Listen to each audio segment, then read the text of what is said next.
"She's only a nurse," said the surgeon, until a wounded SEAL revealed the truth. The operating room was already tense when the surgeon walked in. Monitors beeped steadily. Blood bags hung half-empty. At the center of it all lay a wounded Navy SEAL, unconscious, his body bearing the cost of a mission gone wrong. Shrapnel damage, internal bleeding, time running out. Standing near the table was a woman in plain medical scrubs. No rank insignia, no decorations, just calm hands and focused eyes. The surgeon glanced at her chart, then at her face, and scoffed.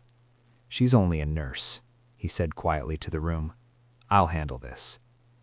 The words weren't meant to be cruel, just dismissive, final. The woman didn't argue, she didn't correct him. She simply stepped back half a pace, watching the monitors, watching the SEAL's breathing grow shallow. Outside the operating room, military police waited. Inside, hierarchy ruled. And in that hierarchy, nurses followed orders. They didn't give them. The surgeon began the procedure, confident, efficient. But something wasn't right. The SEAL's vitals spiked, then dropped. Alarmed sounded. The surgeon hesitated, scanning the chart again, recalculating. The nurse spoke softly. "His injury pattern doesn't match the scan." The surgeon didn't look at her. "I've got it." Seconds passed. Then another alarm. This time louder. The nurse stepped forward instinctively, her hands moving with precision that came from more than hospital training. She pointed to the wound, to an angle the surgeon had overlooked. "He was hit from below. Secondary fragmentation. There's more damage than you're seeing." The surgeon snapped back. "This isn't your call." But before he could continue, a weak voice broke through the noise. The SEAL was conscious. Barely. He turned his head just enough to look at the woman in scrubs, and with the last of his strength, he whispered words that froze the room. "Listen to her. She saved my life overseas." Silence fell. Because that wasn't how a patient talked about a nurse. And in that moment, everyone in the operating room realized something was very wrong with the assumption they'd made. The operating room went silent. The surgeon's hands hovered midair as the SEAL's words settled in. Saved his life overseas? That wasn't something said lightly, especially by a man who had faced death more times than most would ever know. The nurse met the surgeon's eyes for the first time. There was no defiance in her expression, just certainty. The surgeon cleared his throat. "How?" he asked, quietly now. She didn't answer immediately. Instead, she adjusted the SEAL's oxygen mask with practiced precision, monitoring his pulse as if the beeping machines were an extension of her own senses. Years earlier, she hadn't been in a hospital. She'd been embedded with a forward surgical team in a conflict zone so remote it barely appeared on maps. Her job wasn't to assist, it was to decide who could survive the next 10 minutes and who couldn't. No time for debates, no time for ego. On one mission, the SEAL lying on the table now had been brought in after an ambush. Multiple casualties, limited supplies, enemy fire still close enough to shake the ground. The lead medic was hit, then the backup. She took over without hesitation. Using battlefield medicine learned the hard way, she improvised procedures no textbook would approve of, but every wounded man needed. She stopped bleeding with her bare hands, rerouted airflow with tools meant for vehicles, made calls that kept hearts beating until extraction arrived. That was the night the SEAL watched her work. That was the night he learned that rank meant nothing compared to competence. Back in the present, the surgeon stepped aside slightly. "What do you see?" he asked. The nurse moved in, pointing to an area just below the ribcage. "Secondary bleed," she said. "If you don't clamp it now, you'll lose him in 60 seconds. There was no hesitation in her voice. The surgeon followed her direction. The alarms softened. Breathing stabilized. The operating room exhaled as one. But the surgeon wasn't done learning, because the nurse hadn't finished revealing who she was. The surgeon worked faster now, not out of panic, but respect. Every time the nurse spoke, it was with precision, no wasted words, no uncertainty. She didn't need to raise her voice. The operating room had begun to move around her calm authority. Between steps, the surgeon glanced at her credentials again. They didn't add up. Her file listed her as a civilian trauma nurse, recently transferred, no command history, no special recognition. But the way she read the monitors, the way she anticipated complications before they appeared, told a very different story.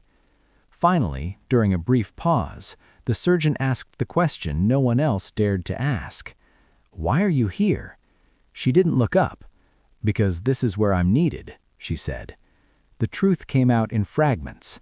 After years in forward operating bases, after nights filled with blood and screaming and impossible choices, she'd asked to step away. Not because she couldn't do the job, but because the job never really ended. Every face stayed with her. Every life she couldn't save followed her home. So she requested reassignment.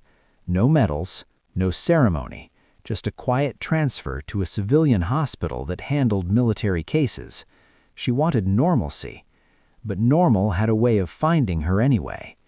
The surgeon nodded slowly. He'd trained his entire life for precision surgeries in controlled environments. She'd trained in chaos, where a single mistake meant death and hesitation meant worse. Another complication appeared on the monitor.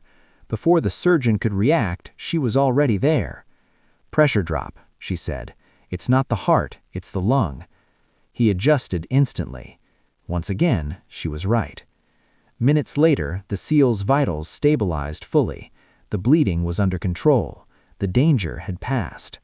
The surgeon removed his gloves and stepped back. "I was wrong," he said quietly, "about you." She finally looked at him. "I'm used to that," she replied. The SEAL stirred slightly, breathing steady now. He was alive. Because someone had spoken up when it mattered. Because someone had been underestimated and didn't let it stop her. The surgery ended just after dawn. The lights dimmed, the monitors settled into a steady rhythm. The wounded SEAL was alive, stable, and finally out of danger. The operating room fell quiet. The surgeon stood for a moment, staring at his hands. He had saved lives before, many of them, but this time felt different. This time he knew the truth. If he had ignored her 1 minute longer, that man would have died. He turned to the nurse and removed his mask. "You should have been leading this," he said. She shook her head gently. "It's not about who leads, it's about who listens." Later that morning, in the recovery ward, the SEAL regained consciousness. Tubes and monitors surrounded him, but his eyes were clear. When he saw the nurse, he tried to sit up.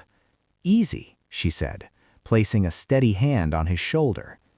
The surgeon watched from the doorway as the SEAL spoke. "You kept your promise," he said quietly. "You said if I ever made it home, you'd make sure I stayed that way." She smiled faintly. "I don't break promises." Word spread quickly through the hospital, not as gossip, but as respect. Doctors began asking her opinion. Younger nurses watched her closely.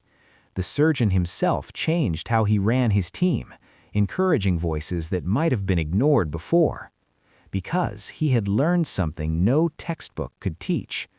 The titles don't save lives. Experience does. Weeks later, the SEAL was discharged. Before leaving, he stopped at the nurse's station. He stood as straight as his injuries allowed and gave her a quiet nod. The kind shared between people who had seen the worst and survived it together. She returned the nod. No applause, no ceremony, just understanding. This is united war.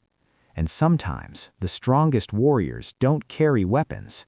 They carry steady hands, clear minds, and the courage to speak when no one is listening.